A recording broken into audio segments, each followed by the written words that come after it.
Once upon a time, in a beautiful kingdom, there lived a kind and humble water carrier named William. Everyone in the village loved him because he was cheerful, helpful, and always had a warm smile for everyone.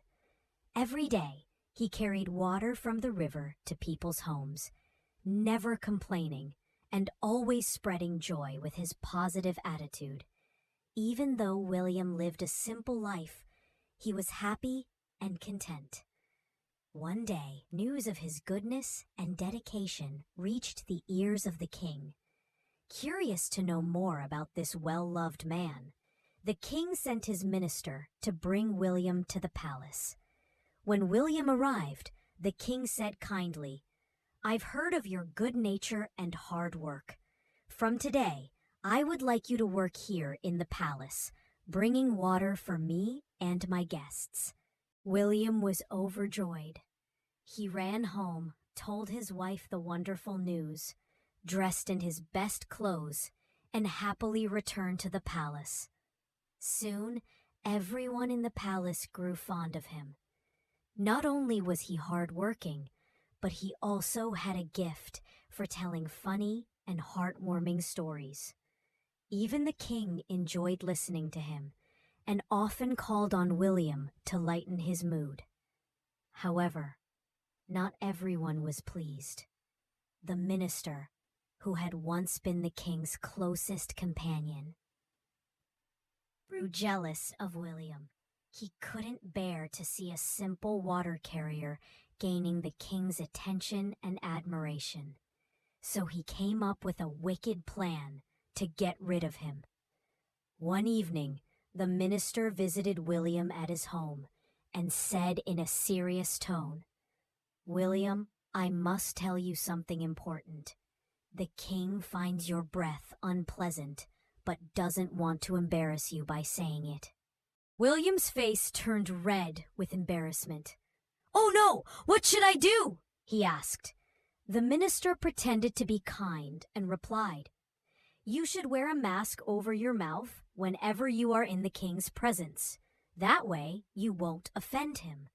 William, trusting the minister's words, wore a mask the next day when he entered the palace. The king noticed, but said nothing at first.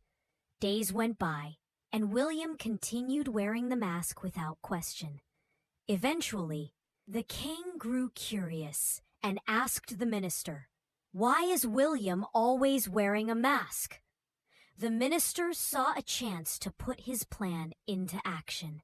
He lied and said, "My lord, I asked him the same thing. He told me that he wears it because he finds your breath unpleasant." The king was furious. He felt insulted and betrayed by someone he liked and trusted. He immediately gave an order to the guard. "Tell the executioner to stand at the palace gate. Tomorrow, when a man leaves carrying a bouquet of roses, cut off his head." The next day, William came to work like always, still wearing his mask and doing his duties with care and grace. The king was pleased with him and handed him a beautiful bouquet of roses as a reward for his service. William bowed respectfully and began to leave. As he was walking out, the minister saw the bouquet and stopped him. "Who gave you those roses?" he asked sharply. "The king," William said with a smile. "He gave them to me as a reward." The minister, filled with envy and pride, snatched the bouquet from William and said, "I deserve this more than you." Then he proudly walked toward the palace gate with the roses in his hands. Just as the king had ordered, the executioner saw a man carrying a bouquet of roses and, without question, carried out the punishment. The next morning, William came back to the palace to do his usual work. The king was shocked to see him alive. "William, you are alive?" the king said in disbelief. "Tell me, why do you always wear that mask around me?" Still unaware of the lies, William answered honestly, "My lord, The minister told me you found my breath unpleasant. I didn't want to upset you, so I wore the mask to be respectful. The king's eyes widened in surprise and understanding. And what happened to the bouquet of roses I gave you yesterday? The minister took them from me, William replied. He said he deserved them more than I did. The king burst into laughter. Indeed, he said.